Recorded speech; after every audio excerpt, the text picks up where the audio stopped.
फलन तो बहुत पढ़ा लेकिन समझ में नहीं आया। तो क्या आपकी भी यही प्रॉब्लम है ना? बिल्कुल। तो अब भाई आपको बिल्कुल भी डरने की जरूरत नहीं है। अब आपको एक एक फलन बहुत अच्छे से समझ में भी आएगा और आप उनको प्रूव भी करोगे। बिल्कुल मेरे भाई। तो आज की वीडियो हमारी भाई फलन पे है, फलन के पूरे प्रकार पढ़ेंगे और फिर भाई 1.2 जो हमारी एक्सरसाइज है इसके सारे के सारे एग्जांपल बहुत अच्छे से भाई कंप्लीट भी करेंगे। एक एक चीज आपको समझ में आएगी। बस शुरू से लेकर अंत तक जुड़े रहना। और भाई एग्जाम्पल ये इसीलिए मैंने उठाए हैं क्योंकि ये एग्जाम्पल पेपर में यार जरूर ही आते हैं। तो मेरे डियर साथियों, हमारा सबसे पहला क्वेश्चन बनता है कि फलन क्या है। हमने पढ़ा अभी क्या? संबंध। हम संबंध पढ़ के आ चुके हैं, फलन की बारी है। तो फलन क्या है? तो भैया जो फलन है वो एक स्पेशल रिलेशन मतलब स्पेशल संबंध ही होता है। ध्यान रखना, जो फलन है वो संबंध ही है लेकिन भाई स्पेशल, नॉर्मली कुछ भी नहीं, स्पेशल संबंध जो है वो फलन है। इसका मतलब तो ये हुआ सर कि फलन एक संबंध होता है। जी हाँ, फलन एक संबंध होता है, ये बात हमेशा याद रखना। मतलब फलन संबंध हो सकता है, ऐसा भी बोलूं कि प्रत्येक फलन संबंध हो सकता है या होता है, लेकिन प्रत्येक संबंध फलन हो ये ऐसा जरूरी नहीं है। ये बात आप नोट करके भी लिखो, ये बात आप नोट करके भी लिखो कि प्रत्येक फलन संबंध होता है लेकिन प्रत्येक संबंध फलन नहीं होता। ये बात आप लिख सकते हो, ठीक है। तो फलन क्या है? एक स्पेशल रिलेशन होता है, एक स्पेशल संबंध होता है। अभी बताऊंगा मैं, टेंशन मत लो, एक एक चीज समझाऊंगा। अब आगे समझो। फलन में एक स्पेशल बात ये होती है कि इसमें एक इनपुट का एक ही आउटपुट होता है। तो मैंने क्या बोला कि इसमें एक इनपुट का एक आउटपुट होता है।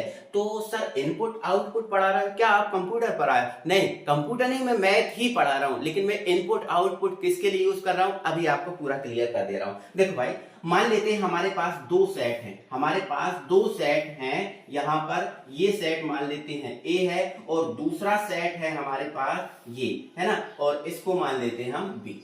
ठीक है, यहां पर आपको फंक्शन में दो सेट जरूर मिलेंगे, है ना। एक सेट होगा ए और दूसरा सेट होगा बी, है ना। चलो अब इसमें मान लेते हैं जो सेट ए है इसमें अवयव है, एक है, दो है, तीन है, चार है ना, ये अवयव है। और आपको सबको पता है सेट ए जो प्रथम सेट होता है उसको हम प्रांत बोल देते हैं। क्या बोल देते हैं? प्रांत या डोमेन। प्रांत या क्या बोल देते हैं? डोमेन बोल देते हैं, डोमेन बोल देते हैं। और मेरे डियर साथियों, जो प्रांत होता है इस प्रांत को ही हम इनपुट कह रहे हैं, प्रांत को ही हम क्या कह रहे हैं? इनपुट कह रहे हैं, ठीक है। तो प्रांत के अवयवों को हम इनपुट कह रहे हैं, कंप्यूटर ने प्रांत के अवयवों को हम क्या बोल रहे हैं? इनपुट। और एक बात और याद रखना, जो प्रांत है ये जो सेट ए है इसके अवयवों को हम ए या फिर जो है ना एक्स से रिप्रेजेंट करेंगे, ठीक है। ए या फिर एक्स से, या तो ए कर लेना या एक्स कर लेना, ठीक है। और जो प्रांत बी है, मान लेते हैं इस प्रांत बी में है दो है, तीन है, चार है, पांच है ना, और यहाँ पर छह भी है, ठीक है ना। तो भाई जो बी जो सेट आपका बी है, इस सेट बी के जितने भी अवयव है इसको हम सह प्रांत बोल देते हैं। क्या बोल देते हैं बेटा? सह प्रांत बोल देते हैं। क्या बोल देते हैं? सह प्रांत या फिर को डोमेन, ठीक है। सह प्रांत या कोडोमेन बोलते हैं, है ना। आपको पहले से भी पता है, मैंने आपको पहले ही बता दिया, ठीक है। और इसके जो सह प्रांत है इसको ही हम आउटपुट कह रहे हैं, इसको ही हम क्या बोल रहे हैं? आउटपुट, आउटपुट कह रहे हैं, ठीक है ना। इसको हम क्या बोलेंगे? आउटपुट। लेकिन आउटपुट कब? जब जैसे मान के चलो एक है, इसका चित्रण दो के साथ है, तो ये एक का आउटपुट क्या है? दो है ना। दो का आउटपुट क्या है? तीन है। तीन का आउटपुट क्या है? चार है। चार का आउटपुट क्या है? पांच है ना। तो ये है ना। तो इसके जो अवयव है इनको आउटपुट कहेंगे, लेकिन आउटपुट वो अवयव होगा जिनका इसके साथ क्या हो? चित्रण हो। क्या हो? इनके साथ चित्रण हो, है ना। तो ध्यान रखना है कि इनका चित्रण अगर इनके साथ है तो वो आउटपुट है। जैसे मान के चलो छह आउटपुट है, नहीं, क्योंकि छह किसी के साथ मिल ही नहीं रहा, है ना। तो छह कोई आउटपुट में नहीं गिनाया जाएगा। तो सह प्रांत के अवयवों में आउटपुट होगा, ठीक है ना। चलो अब आगे सुनो भाई, इसके जो अवयव है इसको हम बी या पाई से रिप्रेजेंट कर सकते हैं, ठीक है। या तो ए बी लगाना या तो एक्स वाई लगाना। क्लियर है बात? चलो, तो इनपुट आउटपुट आपको समझ में आ गया। अब एक और बात देखो, आपने प्रांत समझ लिया क्या है, इसके जितने भी अवयव है उनको क्या बोलेंगे? प्रांत, ठीक है। चलो आपने सह प्रांत, तो बी के जितने भी अवयव हैं उनको हम क्या बोल देंगे, सहप्रांत बोल देंगे। क्या बोल देंगे बेटा, सहप्रांत बोल देंगे। अब आगे सुनो, एक शब्द और आता है यहाँ पर, परिसर, ठीक है ना। क्या आता है बेटा, परिसर आता है, परिसर। तो परिसर या फिर इसको रेंज भी बोल देते हैं, ठीक है ना। क्या बोल देते हैं, रेंज। रेंज क्या है, तो देखो सहप्रांत के वह अवयव जिनका प्रतिचित्रण ए के साथ है, या फिर ऐसा बोलो सहप्रांत के वह अवयव जो ए से मिल रहे हैं वो आपके रेंज है। देखो बी के जितने अवयव हैं, जैसे 2 है, 3 है, 4 है, 5 है, 6 है, ये सभी अवयव तो सहप्रांत होंगे। सभी अवयव क्या होंगे, सहप्रांत। लेकिन वो अवयव जो ए के साथ मिल रहे हैं वो रेंज में आएंगे। जैसे रेंज में कौन कौन आएगा, जैसे 2 है, 3 है, 4 है, 5 है, ये रेंज में आएंगे, है ना। तो 2 हुआ, 3 हुआ, 4 हुआ, 5 हुआ, ये रेंज में आएंगे, परिसर में आएंगे। मतलब सभी अवयव रेंज में नहीं आएंगे। सभी अवयव जो है ना परिसर के अंदर नहीं आएंगे। वो अवयव आएंगे जो ए के साथ मिल रहे हैं, लेकिन सहप्रांत में वो सभी अवयव आ जाएंगे। जैसे 2, 3, 4, 5, 6 सब आ जाएंगे। क्लियर है बात, ये आप पहले भी समझ चुके हो, ठीक है। तो ये इनपुट आउटपुट है। क्लियर है बात। अब आगे थोड़ा सा ध्यान से समझो भाई, है ना। अब एक और बात, ये चित्रण मानते हैं, ये चित्रण है और ये प्रतिचित्रण है। जैसे मान के चलो मैं आपसे बोलूं कि 2 का प्रतिचित्रण क्या है, तो आप बोलोगे 1 है। मैं बोलूं 4 का प्रतिचित्रण क्या है, आप बोलोगे 3 है। मैं बोलूं आपसे कि 3 का चित्रण क्या है, आप बोलोगे 4 है। मैं बोलूं 4 का चित्रण क्या है, आप बोलोगे 5। ये शब्द आपको याद रखने हैं, क्योंकि ये शब्द आपको थ्योरी लिखने में काम आएंगे, ठीक है। चित्र, चित्रण, प्रतिचित्रण, चित्रण, प्रति, ये शब्द आपको याद रखने, ठीक है ना। चलो ये बात समझ गए। तो मैंने क्या बोला कि फलन एक स्पेशल रिलेशन होता है, मतलब फलन संबंध हो सकता है लेकिन संबंध फलन नहीं होता, ठीक है। आगे मैंने क्या बोला, इसमें एक इनपुट का एक आउटपुट होता है, ये फलन पहचानने का तरीका है। अगर एक इनपुट का एक ही आउटपुट है वो फलन है, और अगर एक इनपुट के एक से ज्यादा आउटपुट है तो वो फिर आपका फलन नहीं होगा, ठीक है ना। चलो अब आगे फलन को हम किससे रिप्रेजेंट करेंगे, एफ से। फलन है, फंक्शन है, एफ से रिप्रेजेंट करेंगे। और जो फलन है वो इस प्रकार होगा कि ए से कहां जा रहा होगा, बी में जा रहा होगा, ठीक है। तो ये आपको याद रखना है, ठीक है। तो फलन को हम एफ से रिप्रेजेंट करेंगे और फलन ए से हमेशा कहां जाएगा, बी में जाएगा। ए से हमेशा कहां जाएगा, बी में जाएगा। अब ए की जगह कोई नेचुरल नंबर, रियल नंबर कुछ भी हो सकता है, उससे कोई फर्क नहीं पड़ेगा, ठीक है। तो फलन में आपके लिए 2 सेट जरूर होंगे, एक पहला सेट और दूसरा सेट होगा, ठीक है ना। चलो ये बात आपको क्लियर हो गई। अब फलन आप समझ गए। अब हम आगे बढ़ेंगे फलन के प्रकार पर। मेरे डियर साथियों, पहला फलन का प्रकार है एक एकी फलन, वन फंक्शन। यार आप चुटकी बजाते यूं समझ जाओगे एक एक चीज आपको, है ना, बहुत अच्छे समझ में आ जाएगा। तो एक एकी फलन मतलब वन फंक्शन क्या होता है। तो मेरे डियर साथियों, जब अलग अलग इनपुट का, मतलब अलग अलग इनपुट की बात कर रहा हूं, मतलब प्रांत की बात कर रहा हूं, जब अलग अलग इनपुट का अलग अलग आउटपुट हो, भाई अलग अलग इनपुट का अलग अलग आउटपुट हो, तो उसे एकैकी फलन कहते हैं। क्या कहते हैं भाई, एकैकी फलन कहते हैं। कब, जब अलग अलग इनपुट का अलग अलग आउटपुट हो। सर समझ में नहीं आया, थोड़ा और अच्छे समझाओ। तो देखो भाई, यहां पर मान लेते हैं मेरे पास यहां पर सेट ए है। क्या है, सेट ए। और यहां पर मान लेते हैं हमारे पास ये है सेट बी, ये है हमारे पास सेट बी। अब यहां ध्यान समझना, मान के चलो ये 1 है, ये हमारे पास 2 है और ये हमारे पास 3 है, और यहां पर है 2 है, हमारे पास 3 है, हमारे पास 4 है। अब यहां मेरी बात ध्यान समझो, अगर 1 का चित्रण 2 के साथ है, 2 का चित्रण 3 के साथ है, 3 का चित्रण 4 के साथ है, तो देखो अगर इनपुट 1 है तो आउटपुट क्या है, इसका इनपुट अलग है, इसका आउटपुट अलग है, इसका आउटपुट अलग है, इसका आउटपुट अलग है। तो बताओ अलग अलग इनपुट के अलग अलग आउटपुट आपको दिख रहे हैं। अब बोलोगे हाँ सर, अलग अलग इनपुट के जब अलग अलग आउटपुट हो तो उसे भैया एकैकी फलन कहते हैं, ठीक है। अलग अलग इनपुट अलग अलग आउटपुट, ये हमारा एकैकी फलन है। अब ठीक है सर, ये तो हम समझ गए। लेकिन मैथमेटिकल अगर आ जाए एग्जाम में कि सर बताओ कि ऐसे सिद्ध करो कि एकैकी फलन है, तो उसके लिए हमें क्या करना पड़ेगा, तो भाई उसके लिए हमें यहां पर प्रूव करना पड़ेगा। देखो उसके लिए अगर हम इसको मैथमेटिकल प्रूव करना है तो देखो एकैकी फलन की खास बात क्या है कि इसमें अलग अलग इनपुट का अलग अलग आउटपुट होता है ना। मतलब अगर इनपुट सेम है तो आउटपुट भी सेम आएगा। जैसे इनपुट 1 है तो आउटपुट जैसे इनपुट 2 दो इनपुट है हमारे पास सेम, तो दोनों के आउटपुट भी हमारे पास सेम आएंगे। अगर दो सेम इनपुट हैं तो सेम उनके आउटपुट भी आएंगे, ये बात याद रखना। जैसे मान के चलो हमारे पास फलन है fx बराबर 2x, ये हमारे पास फलन है।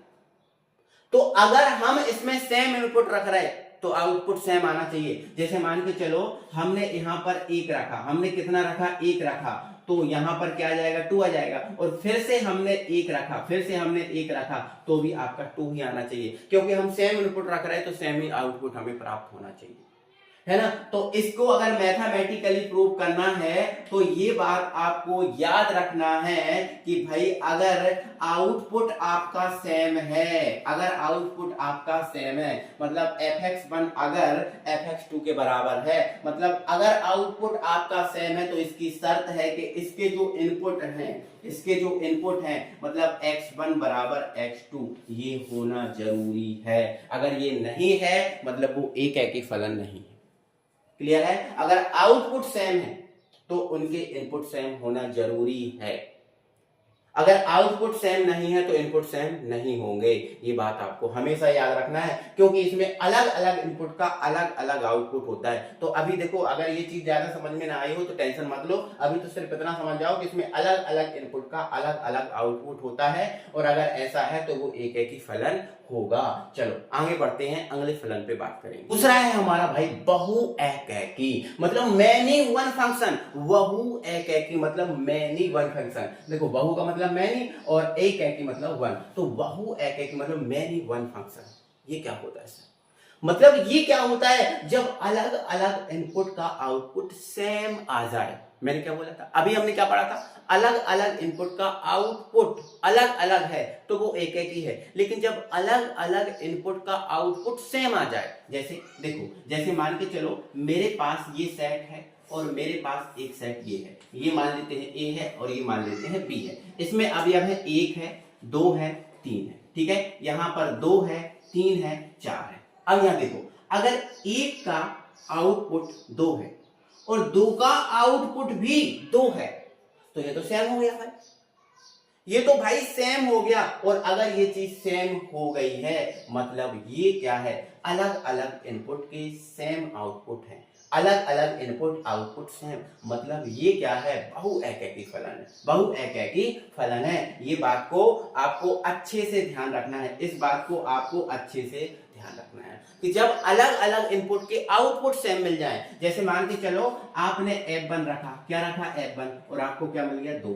है ना, और आपने फंक्शन में 2 रखा फिर भी आपको 2 मिल गया, मतलब ये आपका क्या है, ये आपका क्या है, आपका बहुएकैकी फलन, बहुएकैकी फलन है। और इसमें आपको ध्यान रखना है, इसमें आपको ध्यान रखना है कि यदि आपका आउटपुट, यदि आपका जो आउटपुट सेम है, आउटपुट क्या है, बराबर है, तो जरूरी नहीं है कि उसके लिए जो आपका x1 है वो x2 के बराबर हो। अगर ये कंडीशन फॉलो कर रही वो तो एकेकी है, लेकिन अगर आउटपुट सेम है तो उसका इनपुट सेम नहीं होगा।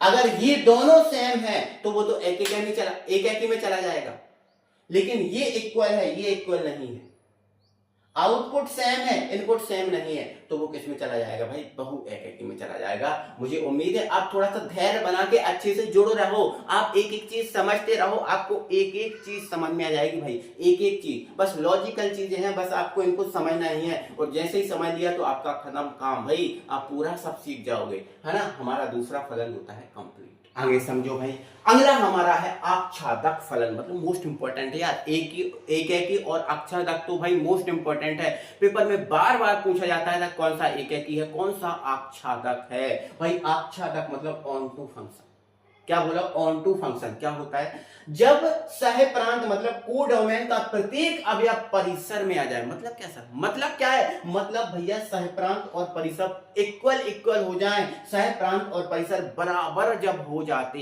हैं तो उसे आच्छादक फलन कहते हैं। और भैया जब परिसर सहप्रांत के बराबर होगा, इसका भाई सीधा साधा मतलब है, मान के चलो हमारे पास ये सेट ए है और मान लेते हैं हमारे पास सेट बी है, ये सेट ए है और ये सेट बी है, यहाँ पर 1 है 2 है 3 है, ठीक है, यहाँ पर 2 है 3 है 4 है, मतलब इसका ये है, देखो परिसर किसे कहते हैं, जब इसका प्रत्येक अवयव, जब इसका मतलब ऐसा बोल सकते हैं परिसर किसे कहते हैं, जितने अवयव इसके यूज हो रहे होते हैं या फिर जितने अवयव इससे जुड़े होते हैं उन्हें परिसर बोलते हैं। इसके वो अवयव जो इससे जुड़े होते हैं उसे परिसर बोलते हैं, आपको पता है, इसके वो अवयव जो इससे जुड़े होते हैं वो परिसर कहलाते हैं। जैसे 2 1 से जुड़ा, 2 से फिर ये जुड़ जाए और ये इससे जुड़ जाए, ठीक है। तो देखो इसके वो अवयव जो इससे जुड़े हैं परिसर है, मतलब ये 2 3 4 ये परिसर है, 2 3 4 क्या है, यहाँ परिसर है, क्योंकि इसके अवयव इससे जुड़े हैं मतलब वो परिसर में आते हैं। और यहां पर देखो इसका सहप्रांत कितना है, तो आप बोलोगे सहप्रांत, अगर मैं बोल दूं सहप्रांत में कौन आएगा, तो सहप्रांत में आपको पता है इसके सभी अवयव सहप्रांत में आते हैं, मतलब आपका 2 है 3 है 4 है, ये सहप्रांत है। और मैं आपसे बोलूं परिसर क्या है, मैं बोलूं आपसे परिसर क्या है, तो आपने बोला कि सर इसके वो अवयव जो इससे जुड़े हैं वो परिसर में आते हैं, मतलब आपका 2 3 और 4 ये परिसर में भी आएंगे। तो बताओ सहप्रांत और परिसर यहाँ बराबर नहीं हो गया, आप बोलोगे हाँ सर हो गया, और अगर ऐसा हो रहा है तो ही वो आच्छादक होगा, वरना आच्छादक नहीं होगा, खत्म। मतलब इसका प्रत्येक अवयव जब यूज होगा, बी का प्रत्येक अवयव जब यूज होगा तभी सहप्रांत परिसर के बराबर होगा। मतलब कहने का मतलब ये है कि प्रत्येक आउटपुट का अगर इनपुट है तो वो आपका आच्छादक होगा। या फिर मैं यूं बोलूं कि यहां का प्रत्येक अवयव अगर इसके साथ मिल रहा है, यहां का प्रत्येक अवयव यहां मिल रहा है तो वो आपका आच्छादक होगा। आप कैसे भी समझ लो यार, मैंने 2-3 टाइप से समझा दिया, कैसे भी समझ लो आप। पहला मैंने क्या समझाया, जब सहप्रांत का प्रत्येक अवयव परिसर में आ जाए, मतलब जब सहप्रांत और परिसर बराबर हो तो ही वो आच्छादक होगा। और सहप्रांत और परिसर कब बराबर होंगे, जब यहाँ का प्रत्येक अवयव यहाँ से जुड़ा हो। अगर यहाँ का प्रत्येक अवयव यहाँ से जुड़ा है तो वो आपका सहप्रांत परिसर के बराबर हो जाएगा। क्यों, क्योंकि सहप्रांत में भैया यहाँ के सभी अवयव आते हैं और परिसर में यहाँ के वो अवयव आते हैं जो यहाँ जुड़े होते हैं, है ना। तो सहप्रांत और परिसर बराबर, मतलब ये आपका आच्छादक है। या फिर मैं यूं बोल दूं कि अगर यहाँ का प्रत्येक अवयव का प्रतिचित्रण इसमें है, यहाँ के प्रत्येक अवयव का प्रतिचित्रण इसमें है तो वो आच्छादक है। समझ में आ गया? अब बोलोगे हाँ सर। अब आगे ध्यान से सुनो, अगर हमें इसमें मैथमेटिकली प्रूव करना है तो भैया y is equal to f x मानना पड़ेगा। अगर y is equal to f x है तो ही हमारा वो प्रूफ होगा। अच्छा सर इस लाइन का मतलब तो बताओ, इस लाइन का मतलब क्या है? इस लाइन का मतलब मेरे डियर साथियों इतना सा है कि y का प्रतिचित्रण एफ एक्स में होना चाहिए, मतलब यहाँ का प्रतिचित्रण इसमें होना चाहिए और यहाँ का प्रतिचित्रण इसमें है, मतलब वो आपका आच्छादक है। यहाँ का अवयव यहाँ होना चाहिए, जरूरी है। अगर यहाँ का अवयव यहाँ नहीं है तो भैया आपका आच्छादक नहीं होगा। मुझे उम्मीद है सबको एक एक चीज अच्छे से बहुत बेहतरीन तरीके से समझ में आ गई हो। है हमारा भैया अंताक्षेपी, मतलब इनटू फंक्शन।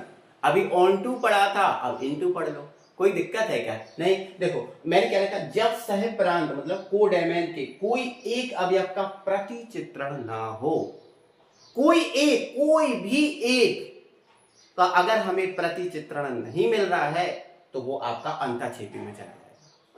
अगर प्रत्येक का सहप्रांत के प्रत्येक अवयव का प्रतिचित्रण है तो वो तो भैया आच्छादक है, लेकिन कोई एक भी अगर छूटता है तो भैया वो अंताक्षेपी में आ जाएगा। देखो जैसे मान के चलो 1 का 2 के, देखो 1 का 2 के साथ है, 2 का आपका 3 के साथ है, 3 का 4 के साथ है, 4 का 5 के साथ है। अब देखो 2 का प्रतिचित्रण 1 है, 3 का 2 है, 4 का 3 है, 5 का 4 है, लेकिन 6 का प्रतिचित्रण है क्या? इस 6 का प्रतिचित्रण है क्या? नहीं ना, एक अवयव छूट गया है। तो जब सहप्रांत के कोई एक अवयव का प्रतिचित्रण ना हो, मैं आपसे बोलूं 6 का प्रतिचित्रण क्या है, आप बोलोगे सर कुछ नहीं, तो एक अवयव छूट गया ना। जब एक अवयव छूट जाता है तो वो अंताक्षेपी के अंतर्गत आता है। मुझे उम्मीद है सबको बहुत अच्छे तरीके से समझ में आ गया होगा, कोई परेशानी कोई दिक्कत होगी नहीं यार भाई, ठीक है ना। चलो क्लियर हो गया, आगे बढ़ते हैं। तो अब समझो मेरे डियर साथियों, लास्ट फलन प्रतिलोम या व्युत्क्रम फलन मोस्ट आईएमपी है भाई, पेपर में जरूर आता है भाई, आता है पेपर में, मोस्ट इंपोर्टेंट, और भाई 5 नंबर में आएगा। देखना, समझो एक एक चीज। देखो पहले तो ये देख लो, प्रतिलोम या व्युत्क्रम फलन, मतलब भाई फलन तो है लेकिन प्रतिलोम या व्युत्क्रम, मतलब व्युत्क्रम का मतलब उल्टा, मतलब ये फलन जो काम करता है उसका उल्टा काम प्रतिलोम या व्युत्क्रम फलन करेगा।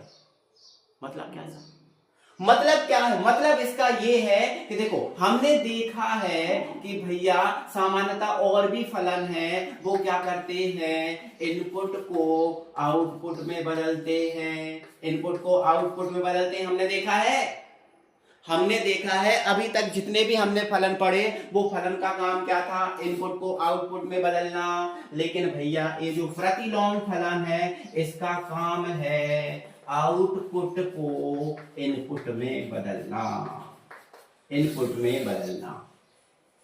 मतलब अगर कोई फलन इनपुट को आउटपुट में बदलता है तो प्रतिलोम फलन उसी आउटपुट में बदल देता है। अगर कोई फलन इनपुट को आउटपुट में बदलता है तो प्रतिलोम फलन उसी आउटपुट को इनपुट में बदल देता है। अभी समझाऊंगा, उदाहरण देके अभी समझाऊंगा, बिल्कुल परेशान मत हो, उदाहरण देके समझाऊंगा, ठीक है। आ जाओ, देखो प्रतिलोम या व्युत्क्रम फलन होता कौन सा है। तो अगर कोई फलन एकैकी है, हमने चेक किया कि कोई फलन एकैकी है और हमने देखा कि वो फलन आच्छादक भी है, तो उस फलन को प्रतिलोम फलन कहेंगे। अगर कोई फलन एकैकी और आच्छादक दोनों हो गया प्रूफ, तो निश्चित है कि वो प्रतिलोम या व्युत्क्रम फलन होगा ही 100%, ठीक है। और भाई प्रतिलोम है, व्युत्क्रम है, तो इसको F इनवर्स से व्यक्त करते हैं। ये बात याद रखना, और आपको पता गया कि भाई ये जो है ना आउटपुट इनपुट में बदल देता है ना। अब मैं आपको थोड़ा सा समझा रहा हूं, अब आपको मैं समझा रहा हूं, ध्यान से यहां पर समझिएगा, ठीक है। मान के चलो हमारे पास कोई फलन है fx, मान के चलो हमारे पास कोई फलन है fx, ठीक है ना। अब fx जो है 2x + 3 है, fx बराबर क्या है, 2x + 3। मतलब जो फलन है, फलन का काम क्या है, फलन का काम क्या है भैया, कि वो x में पहले 2 का गुणा कर रहा है, फिर 3 जोड़ रहा है, ये फलन का काम है। फलन क्या कर रहा है, x में 2 का गुणा कर रहा है, और या फिर चलो दूसरे तरीके समझो, मान के चलो मैंने यहाँ पर 1 रखा, मैंने क्या रखा, यहाँ पर 1 रखा, तो x की जगह मैंने क्या रखा, 1 रखा, तो ये क्या हो गया, 2 × 1 + 3, मतलब आपका 5 आ गया। क्या आ गया, 5 आ गया ना। तो मतलब इनपुट रखने पर, मैंने अगर इनपुट 1 रखा तो आउटपुट मुझे कितना मिला, 5 मिला, है ना। तो आउटपुट रखने पर अगर इनपुट आ जाए,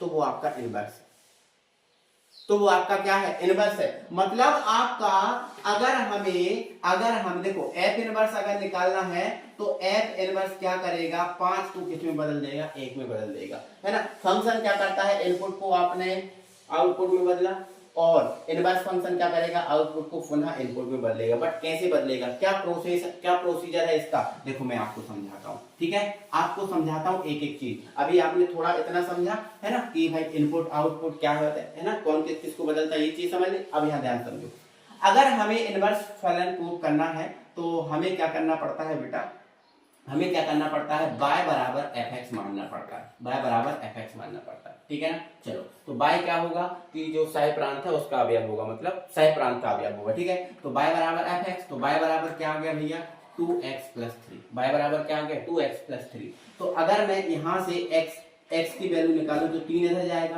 तो 3 हो जाएगा, ये हो जाएगा y - 3 बराबर आपका 2x, लेकिन हमें तो x की वैल्यू निकालना है, तो दूसरे बटे में चला जाएगा। तो अगर यहां से मैं x निकालूं तो y - 3 अपॉन में क्या हो जाएगा, 2 हो जाएगा। अपॉन में 2 हो जाएगा। मतलब बेटा जो एफ इनवर्स है वो क्या करेगा, पहले भैया x में से 3 को घटाएगा। देखो हमें अगर इसको f इनवर्स में से करना है तो ये जो y-3 है ये नहीं करना, इसकी जगह जो यहाँ पर है वही लेना। जैसे यहाँ x है तो यहाँ x लेना, ठीक है। तो पहले क्या करेगा, जो x यहाँ x ले लिया -3 बटे में क्या करना 2। मतलब अगर आपका कोई फलन x में 2 का गुणा कर रहा है और फिर 3 जोड़ रहा है तो इनवर्स फलन क्या करेगा, उसमें से x जो x है उसमें से 3 घटाएगा और फिर 2 से भाग लगाएगा तो वापस वही आ जाएगा। अभी भी समझ में नहीं आया, अब समझ में आएगा। देखो इधर मान के चलो यहाँ पर हमारे पास x था, हमारे पास क्या था, x था। अगर मुझे x, ये जो हमारे पास था x, अगर मुझे ये बनाना है, इस x से ये बनाना है तो फलन का काम क्या है, इसमें पहले अगर ये बनाना है तो इसमें पहले क्या करेगा, 2 से गुणा करेगा, है ना, और फिर इसमें क्या करेगा, 3 जोड़ेगा तो आपका ये बन जाएगा, इससे ये बन जाएगा। अगर मुझे इससे ये बनाना है तो मुझे इसमें पहले 2 का गुणा करना पड़ेगा और 3 जोड़ना पड़ेगा, तो इससे ये बन जाएगा कि नहीं। तो अब ये इनपुट हुआ और ये हमारा क्या है, आउटपुट। अब ध्यान समझना, अब मेरी बात ध्यान से समझना। तो इनवर्स फलन क्या करेगा, x में से पहले 3 घटाएगा और फिर 2 का भाग लगाएगा तो वापस से यही आ जाएगा। और अब देखो, आप करके देखो, उल्टा करके देखो, अगर मैं इसमें से 3 घटा दूं, हमारे पास जो भी आया है यहाँ जो भी है उसमें से 3 घटा दूं, तो 3 घटा दूंगा तो ये तो हट जाएगा, फिर क्या बचेगा, 2x। अब उसमें 2 से भाग लगाएगा, जब 2 से भाग लगाएगा तो वापस क्या बचेगा, x बचेगा। और देखो आ गया कि नहीं। मतलब आप समझे, ओवरऑल आप चीजों को थोड़ा समझे कि नहीं, मुझे उम्मीद है आप समझ तो पाए होंगे, है ना। तो भाई ये हमारे रहे फलन और फलन के प्रकार। एक एक चीज बहुत बेहतरीन तरीके से मुझे उम्मीद है कि मैं आपको समझा पाया हूंगा। तो जरूर से यार वीडियो को लाइक करें, वीडियो को शेयर भी करें ज्यादा से ज्यादा। तो बेटा हमने फलन पढ़ लिए हैं और अब है बारी भैया फलन को प्रूव करने की। क्या हमने जो फलन पढ़े हैं वो हमें समझ में आए हैं? अगर हमें समझ में आए हैं तो हम इनके न्यूमेरिकल जो क्वेश्चन है उनको बहुत ही आसानी से कर सकते हैं, इनको प्रूव कर सकते हैं, है ना। तो देखते हैं किसने कितना समझा है। भैया हम एक्सरसाइज 1.2 करेंगे, लेकिन इससे पहले हम इस 1.2 के जितने भी एग्जाम्पल हैं वो सब कवर करेंगे, क्योंकि एग्जाम्पल बहुत ज्यादा इंपॉर्टेंट है, इस 1.2 के पेपर में आए हैं और आते रहते हैं। तो सबसे पहले हम देखेंगे एग्जाम्पल नंबर 8। हमारा एग्जाम्पल नंबर 8 क्या है बेटा? हमारा एग्जाम्पल नंबर 8 है, सिद्ध कीजिए fx बराबर 2x द्वारा प्रदत्त फलन, जो आपका फलन है n से n में जा रहा है। फलन क्या है? n से n में जा रहा है। n मतलब नेचुरल नंबर से नेचुरल नंबर में जा रहा है, ठीक है ना। एक एकैकी है किंतु आच्छादक नहीं है, मतलब एकैकी तो है लेकिन ये आच्छादक नहीं है। ये हमें क्या करना है बेटा? प्रूव करना है। बहुत ही आसान तरीके से हम आपको कराएंगे। देखो चलो भाई, तो हमें जो दिया था वो हमने लिख लिया। हमें क्या दिया था कि भैया फलन क्या है? fx बराबर 2x, ये हमें दे के रखा था। और भैया जो फलन है वो इस प्रकार है कि नेचुरल नंबर से नेचुरल नंबर में जा रहा है। n का मतलब क्या है? नेचुरल नंबर, मतलब इनपुट भी नेचुरल नंबर है, आउटपुट भी नेचुरल नंबर है। अब एकैकी के लिए क्या खास बात है? एकैकी में हमने क्या पढ़ा था? बोलो, क्या हमने पढ़ा एकैकी के लिए? तो हमने ये पढ़ा था कि एकैकी में अलग अलग इनपुट के लिए अलग अलग आउटपुट होते हैं। अगर इनपुट सेम है तो आउटपुट भी सेम होगा, ये हमने सीख के रखा है, अभी आपको बताया है। तो भाई इसके लिए अगर हमें एकैकी प्रूव करना है तो हमें क्या मानना पड़ेगा? हमें ये मानना पड़ेगा कि मान के चलो हमारे पास 2 इनपुट हैं, x1 और x2। तो इसके लिए आउटपुट fx1 और जो fx2 है वो इक्वल है। मतलब हमने ये मान लिए कि 2 इनपुट x1 x2 के लिए जो आउटपुट है वो इक्वल है। अब अगर आउटपुट इक्वल है तो ये प्रूफ हमें करना है कि इनपुट भी इसके क्या हो जाए? इक्वल हो जाए, तो हमारा ये प्रूफ हो जाएगा। अब सर x1 x2 कहां से लिए? तो हम यहां पर थोड़ा सा लिख देंगे, जहां फॉर ऑल x1 x2 है ना बिलोंग्स टू n। मतलब हमने जो x1 x2 लिए हैं वो n से लिए, मतलब नेचुरल नंबर से लिए हैं। आप कोई और संख्या भी ले सकते हो, कोई परेशानी कोई दिक्कत नहीं है। अच्छा ध्यान से समझो, है ना। अब यहां पर fx1 की वैल्यू कितनी है? देखो fx की वैल्यू क्या है? 2x। अगर इनपुट आपका x था तो आउटपुट आपका 2x था। अगर हम इनपुट x1 ले लें तो आउटपुट इसका क्या हो जाएगा? 2x1। है ना, और इसका आउटपुट क्या हो जाएगा 2x2 हो जाएगा। तो देखो 2 से तो 2 कैंसिल ही हो जाएगा। हाँ, अब बचा हमारे पास क्या x1 बराबर x2। तो देखो हमने आउटपुट बराबर लेके चले थे, इनपुट बराबर आ गए। अगर आउटपुट बराबर है तो इनपुट भी बराबर होंगे, होंगे कि नहीं? ऐसा हमने पढ़ा था मैथमेटिकल, हमने बताया था ऐसे प्रूव करना है। बिल्कुल, अगर ये बराबर आ गया मतलब हम कह सकते हैं अतः यह एक एकी है, अतः यह एक एकी फलन है। कैसा बेटा? एक एकी फलन है। बस खत्म कहानी में, ऐसे ही प्रूव करना है। और अगर आप ऐसे प्रूव करोगे तो आपको फुल मार्क्स मिलेंगे, एक भी नंबर नहीं कटेगा। ठीक है ना? चलो, अब एक एकी तो हमारा हो गया।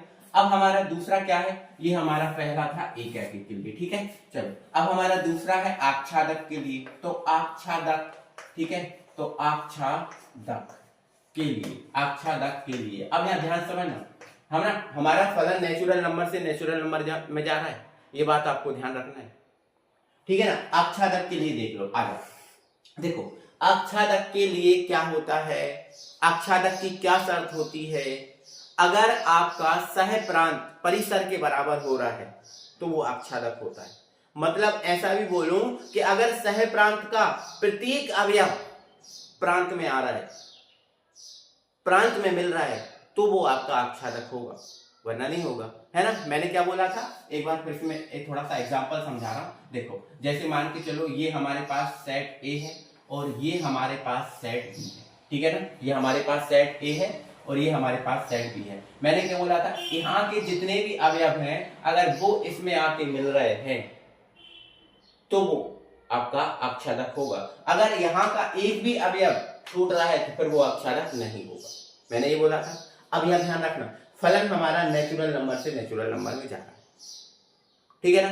अगर मैं यहाँ 2 लूं, अगर मैं यहाँ कितना लेता हूं बेटा, 2 लेता हूं, है ना। कितना लेता हूं? 2 लेता हूं। पहले एक काम करो, रुको 1 मिनट, है ना। तो आच्छादक की शर्त क्या होती है? आच्छादक के लिए हमें क्या करना पड़ता है? y = fx मानना पड़ता है।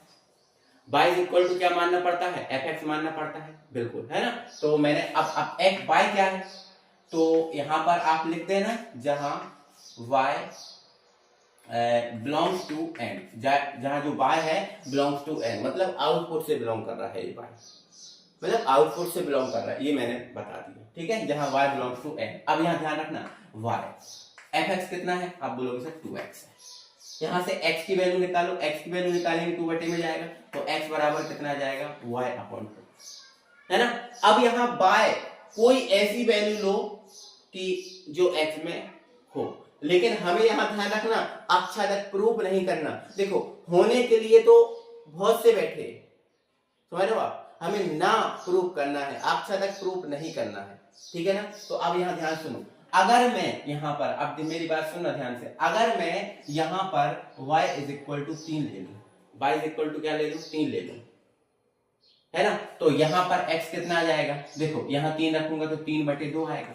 बताओ 3/2 एक नेचुरल नंबर है? बोलो क्या नेचुरल नंबर है? आप बोलोगे सर नहीं, y बराबर जो 3 है, जो 3/2 है वो नेचुरल नंबर नहीं है, और हमारा क्या है? नेचुरल नंबर से नेचुरल नंबर में जा रहा है।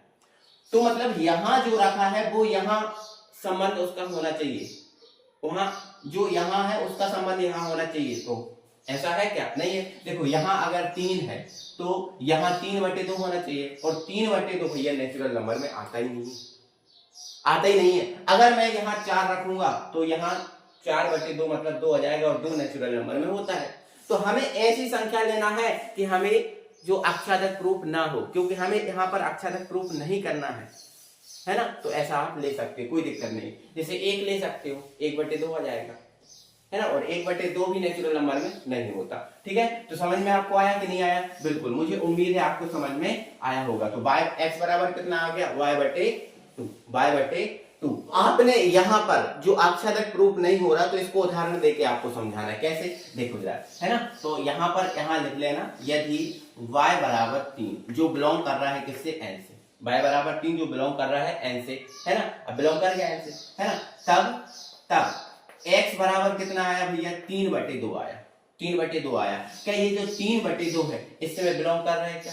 ये तो नेचुरल नंबर है, यहाँ पर इसमें पूरे नेचुरल नंबर है, इसमें भी पूरे नेचुरल नंबर है, तो क्या 3/2 नेचुरल नंबर है? नहीं है ना, मतलब ये इससे बिलोंग नहीं कर रहा, तो आपको मना करना है कि not belongs to N, not belongs to N. तब x बराबर जो 3/2 है वो नॉट बिलोंग्स टू एन, अब बिलोंग नहीं कर रहा है एन से, तो बस क्या लिख देना, अतः यह आच्छादक नहीं है, अतः यह आच्छादक आच्छादक नहीं है। बस समझ में आया है ना। थोड़ा सा समय जरूर लगा भाई, समय थोड़ा सा जरूर लगता है, लेकिन आपको एक एक चीज अच्छे से समझ में आ गई होगी, मुझे उम्मीद है। अब देखो मेरा भाई, अगला हमारा क्वेश्चन है उदाहरण नंबर 9। अब देखो पूरी कहानी पलट गई, देखो पहले एन था अब आर आ गया, तो जैसे ही एन से आर आया पूरी कहानी पलट गई। अब यहां पर बोला है कि बताओ ये एकाकी भी है और आच्छादक भी है दोनों, और भाई ये हो भी जाएगा, क्योंकि बस शब्दों का ही कमाल है, संख्याओं का ही कमाल है, सारा कुछ प्रूफ हो जाएगा, कोई परेशानी कोई दिक्कत नहीं है। अब यहां ध्यान रखना एकाकी के लिए, अब देखो एकाकी के लिए तो सेम है, एकाकी के लिए आप क्या करना, मान लेना कि जो आपका f(x1) है वो f(x2) के बराबर है, ठीक है ना। तो अब भाई वही है बात कि भाई आपने x1 x2 कहां से ले लिए, तो बस हम लिख देंगे फॉर ऑल x1, x2 है ना, x1, x2 belongs to r। कहां से है, मतलब ये रियल नंबर से ही लिए हैं अपन ने, कोई अलग से नहीं लिए, ठीक है। अब यहां ध्यान सुनो, अगर x आउट इनपुट था तो इसका आउटपुट क्या था, 2x1, सॉरी 2x था, है ना। अगर हमने x1 इनपुट लिया तो इसका आउटपुट क्या होगा, 2x1 होगा, तो यहां रख दिया हमने 2x1 बराबर 2x2, है ना। अब 2 से 2 कैंसिल, तो देखो x1 बराबर क्या आ गया, x2 आ गया। और मैंने आपको क्या बताया था, अगर आउटपुट सेम है तो इनपुट भी सेम होगा, मैथमेटिकली हमें इसको ऐसे ही प्रूव करना है।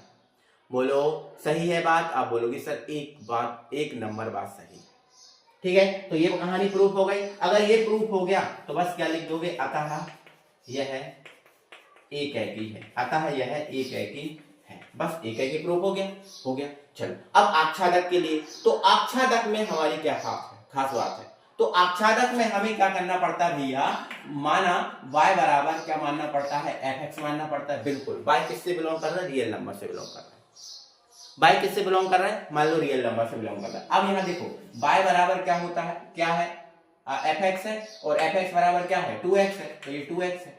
हम यहाँ से x की वैल्यू निकालेंगे तो y बटे कितना जाएगा, 2 जाएगा, y बटे कितना जाएगा, 2 जाएगा। अब यहाँ पर हमारा x का मान y बटे 2 आ गया। अब देखो आच्छादक की हमारी शर्त क्या है कि जो आउटपुट है वो इनपुट में मिलना चाहिए, सह प्रांत आपका किसके परिसर के बराबर होना चाहिए, मतलब सह प्रांत है वो अगर प्रांत में है तो सही है वरना गलत है। अब यहाँ देखो ध्यान समझो, मान लो हमारे पास ये एक इनपुट सेट है ए और हमारे पास ये सेट बी, ठीक है। अब यहाँ ध्यान समझ, अब देखो y किससे बिलोंग कर रहा है, आउटपुट, मतलब आउटपुट से बिलोंग कर रहा है, मतलब ये जो है रियल नंबर से तो बिलोंग कर रहा है लेकिन आउटपुट से। अब यहाँ देखो यदि, है ना, अब यहाँ मेरी बात समझना, यदि मैं y बराबर 3 ही ले लूं, कितना ले लूं, 3 ले लूं, कितना ले लूं बेटा, 3 ले लूं, तो यहाँ कितना आ जाएगा, 3/2 आ जाएगा। और बताओ 3/2 क्या रियल नंबर है, आप बोलोगे हाँ सर 3/2 रियल नंबर है। अगर 3/2 रियल नंबर है मतलब ये तो बिलोंग करेगा। आप कोई ऐसी संख्या ढूंढो जो बिलोंग ना करे, तो आप बोलोगे सर ऐसी कोई सी संख्या ही नहीं है, क्योंकि रियल नंबर में तो पूरे सब संख्याएं आती हैं, जितनी भी संख्याएं होती हैं वो सारी की सारी संख्याएं रियल नंबर में आती हैं, सारी की सारी संख्याएं रियल नंबर वास्तविक संख्याओं में आती हैं। ऐसी कोई संख्या ही नहीं है जो यहां ले और यहां ना मिले, बिल्कुल, क्योंकि इसमें भी सारी रियल नंबर है, यहां भी पूरी रियल संख्या है और यहां भी पूरी रियल संख्या है। आप कोई सी भी संख्या ले लो, आप रूट कितना ले लो, आप √3 ले लो, तो यहाँ √3/2 आ जाएगा, जो भी रियल नंबर है, समझ रहे हो आप। तो बस आयोटा वाली संख्याओं को छोड़ के सभी संख्या रियल नंबर में है, तो यहाँ कुछ भी लो यहाँ मिल जाएगा, आपको कुछ भी यहाँ पर लो यहाँ मिल जाएगा, कोई परेशानी नहीं है। और हमें तो यही चाहिए, यहाँ अगर कुछ ले रहे हैं वो यहाँ मिलना चाहिए आच्छादक के लिए, समझ रहे हो। तो यदि y बराबर आपने 3 ले लिया, है ना, जो बिलोंग कर रहा है किससे, r से, है ना, तब x बराबर कितना आ जाएगा, y की जगह रख दो तो 3/2 आ जाएगा, ये भी किससे कर जाएगा, r से बिलोंग कर जाएगा, ठीक है। बस लिख दो अतः यह आच्छादक फलन है।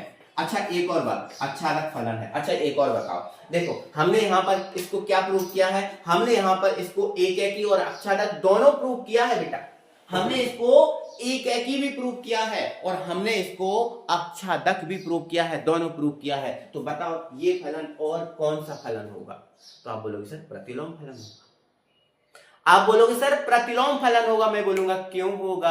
आप बोलोगे सर क्योंकि ये एकेकी भी है और आच्छादक भी है, मतलब ये प्रतिलोम फलन होगा। ये आपने पढ़ाया था। बिल्कुल भाई, बहुत बढ़िया है ना। चलो आगे बात करते हैं और अगले क्वेश्चन पे बात करेंगे। उदाहरण नंबर भैया जो 10 है, इसको ध्यान से समझो। क्वेश्चन आप पहले अच्छे से पढ़ो, है ना। सिद्ध कीजिए कि F1 बराबर F2 बराबर 1।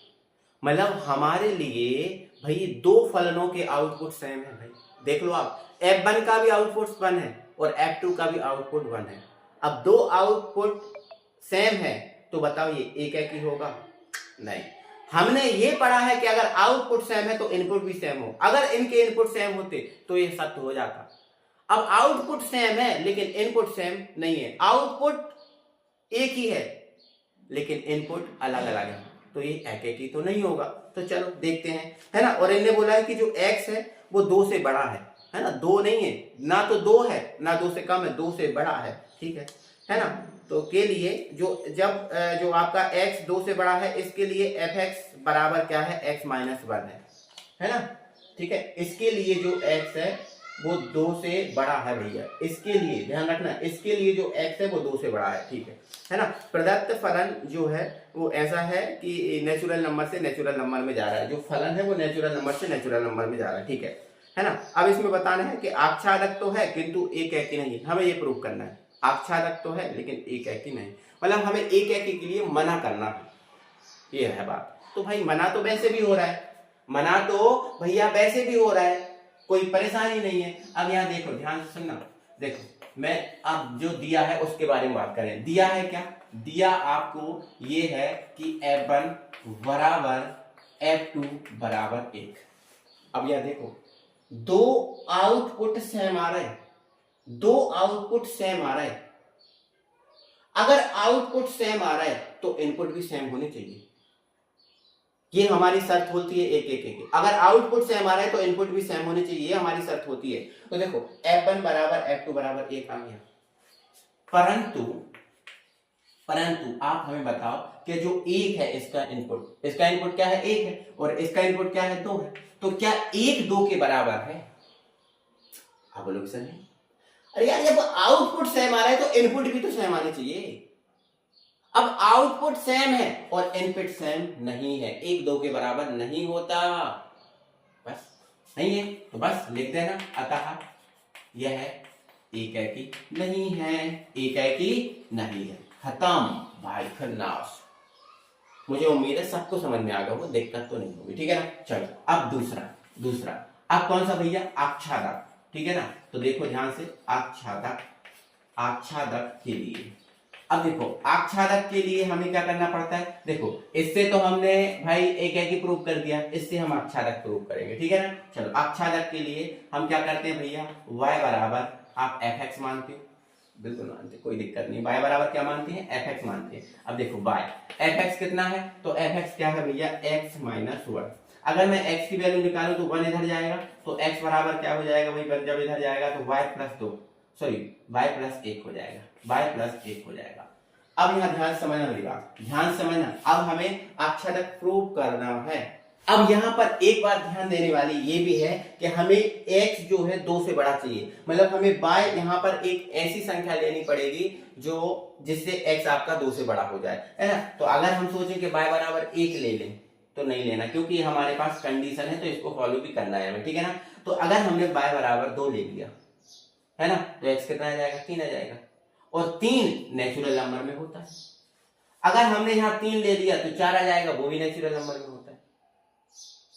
हमारा फलन नेचुरल नंबर से नेचुरल नंबर में जा रहा है और भैया हमें प्रूव करना है। तो प्रूव करना है तो फिर हमारा एक्स्ट्रा माइंड नहीं चलाना। हमें जब प्रूव करना है तो नहीं होने के बारे में नहीं सोचना। वैसे अगर सोचे तो हम नहीं भी प्रूव कर देंगे, इसको नहीं भी प्रूव कर देंगे, है ना। क्योंकि अगर हम y बराबर √3 ले लें तो √3 प्लस बना जाएगा, जो तो फिर वास्तविक संख्या में चला जाएगा, वो तो आपका फिर नेचुरल नंबर होगा ही नहीं। लेकिन भैया यहाँ पर सिद्ध करना है, हमें प्रूफ करना है, समझ लो आप, हमें प्रूफ करना है, तो फिर हमें क्वेश्चन के अनुसार चलना होता है ना। तो अब हमें ऐसे नंबर लेना है y की जगह कि इसको फॉलो कर जाए, मतलब इस कंडीशन को फॉलो कर जाए, बस, तो कोई दिक्कत ही नहीं है।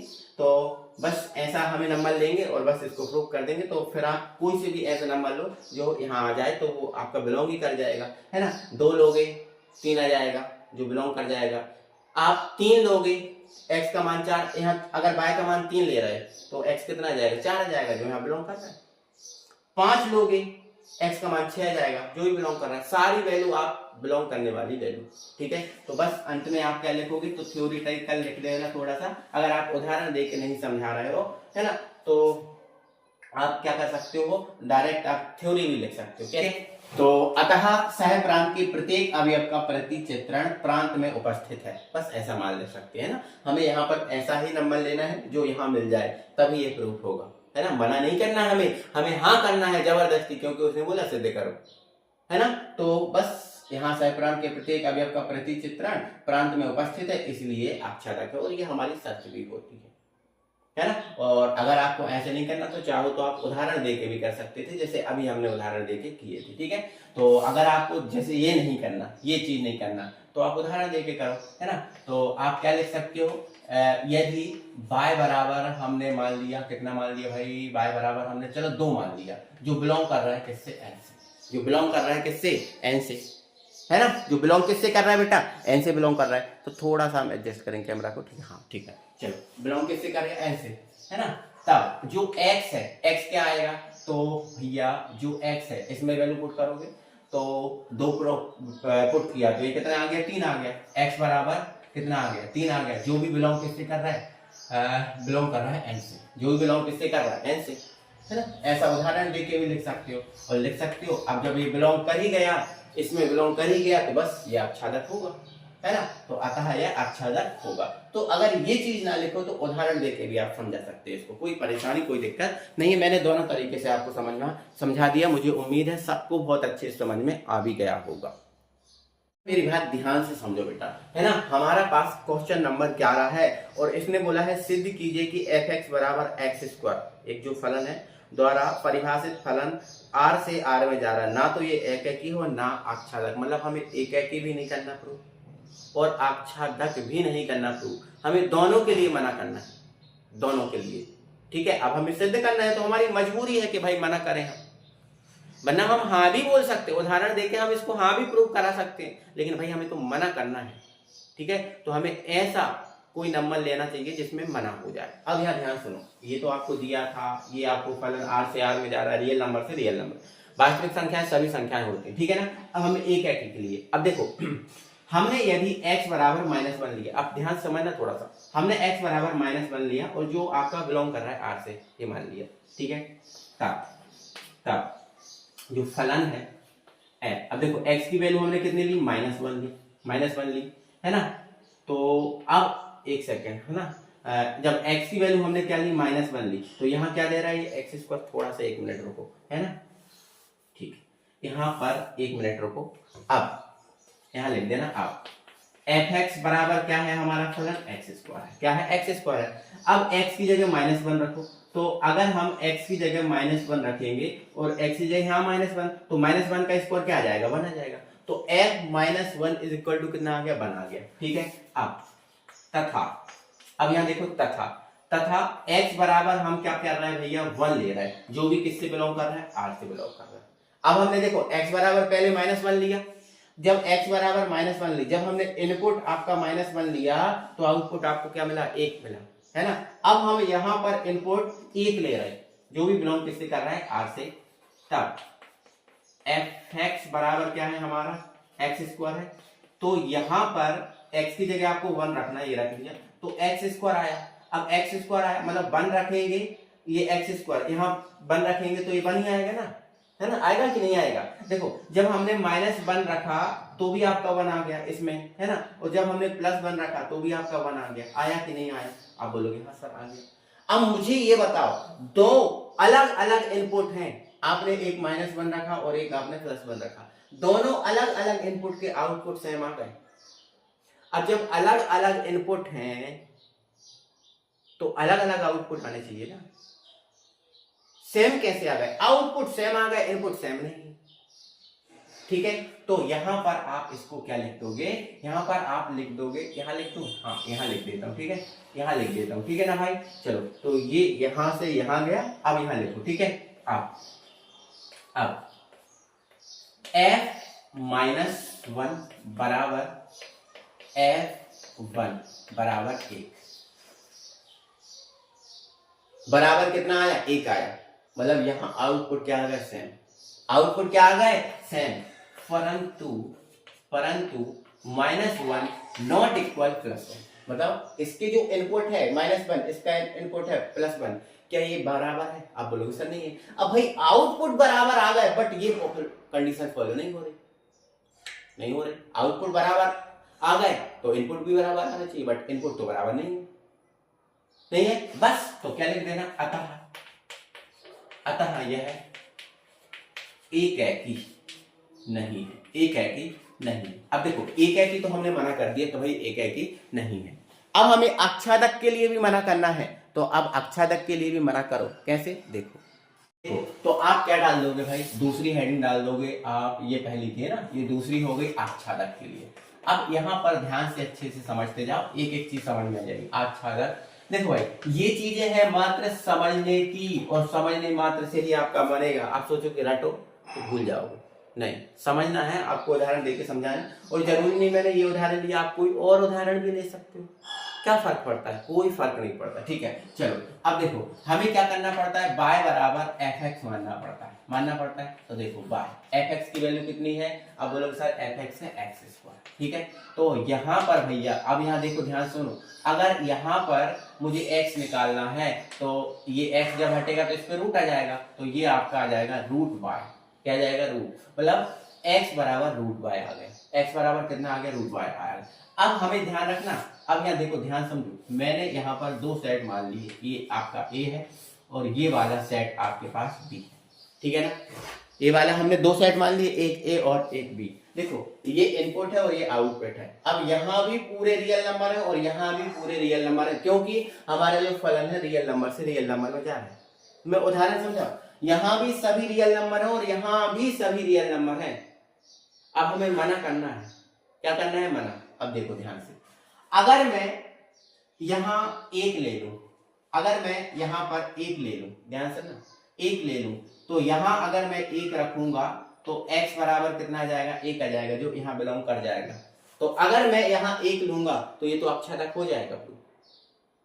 हमें मना करना है भाई, हमें मना करना है। मतलब हमें यहाँ y की जगह एक ऐसी संख्या लेना है कि अक्षादक प्रूफ ना हो।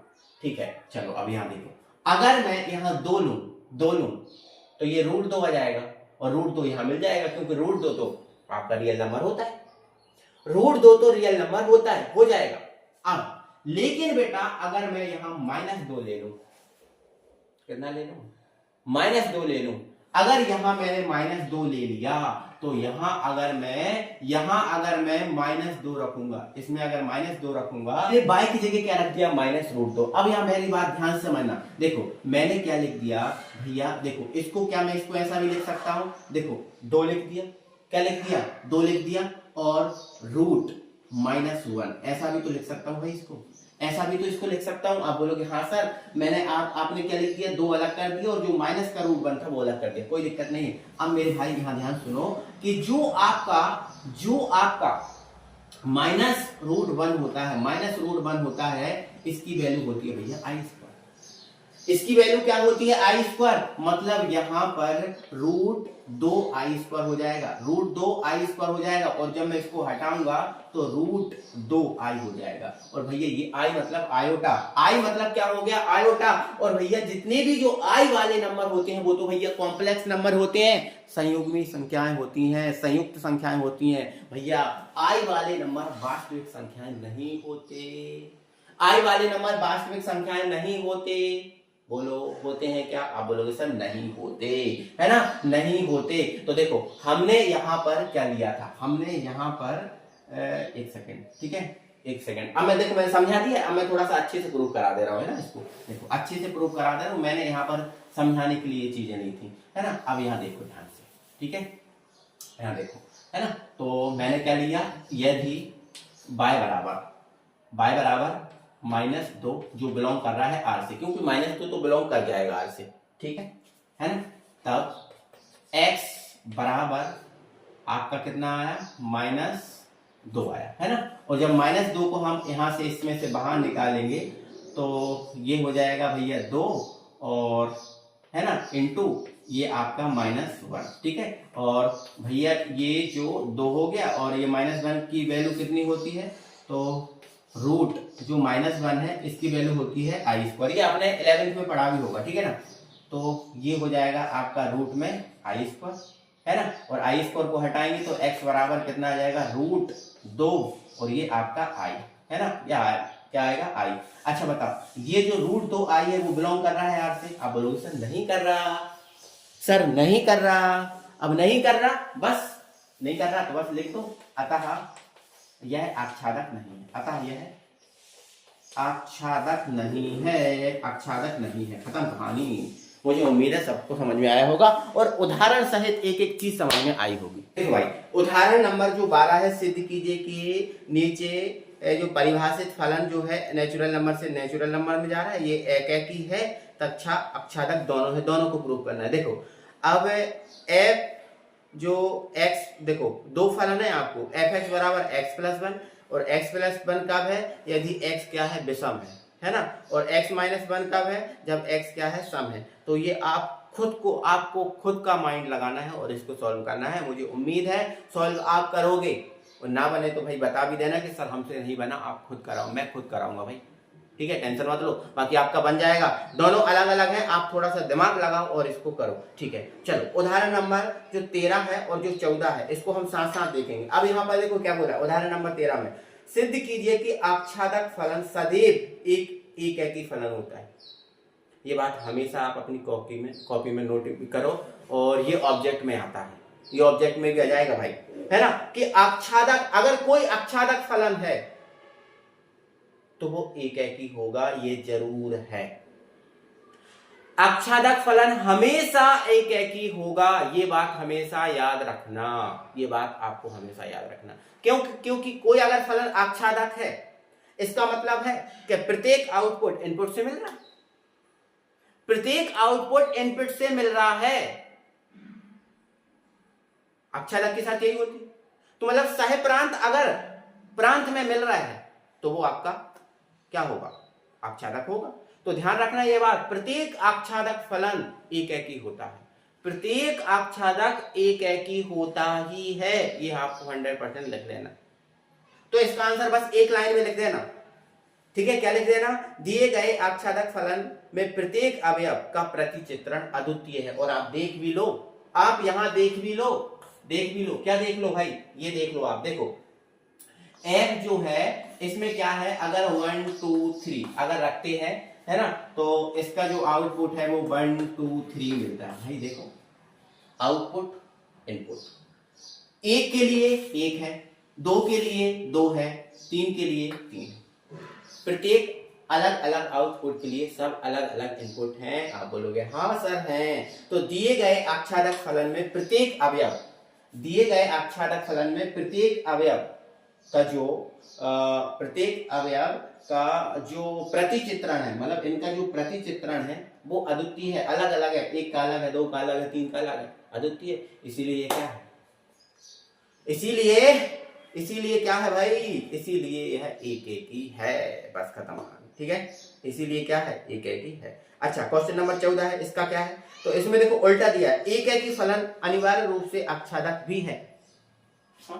देखो प्रत्येक, अगर क्वेश्चन यहां है कि प्रत्येक एकैकी आच्छादक होता है तो ये गलत बात है। प्रत्येक एकैकी फलन आच्छादक नहीं होता, ये बात गलत है, प्रत्येक नहीं होता। हाँ अब जो है इसमें कि भाई 1 2 3 है तो आउटपुट 1 2 3 मिल रहा है, अगर इनपुट 1 2 3 है तो आउटपुट 1 2 3 मिल रहा है, तो प्रत्येक आउटपुट इनपुट में मिल रहा है, प्रत्येक सह प्रांत प्रांत में है।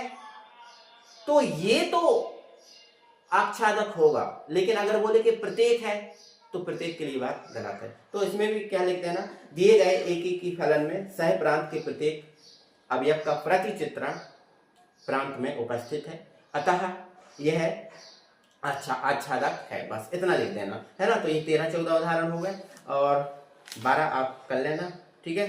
12 आप कर लेना और टेंशन मत लो, जिससे भी नहीं बनेगा, जिससे भी नहीं बनेगा, मैं जो 12 है इस 12 का एक्सप्लेनेशन मैं आपको भाई क्या करूंगा कम्युनिटी पोस्ट में डालूंगा, है ना। तो आप इसको कर भी लेना, कोई दिक्कत नहीं, ठीक है ना। चलो तो 12 हो जाएगा, 13-14 हो गया। अब हमारी आ गई है प्रश्नावली और भाई हम, है ना, तो प्रश्नावली 1 शॉट में ही उड़ाएंगे, है ना। तो आगे हम उड़ाते हैं फिर।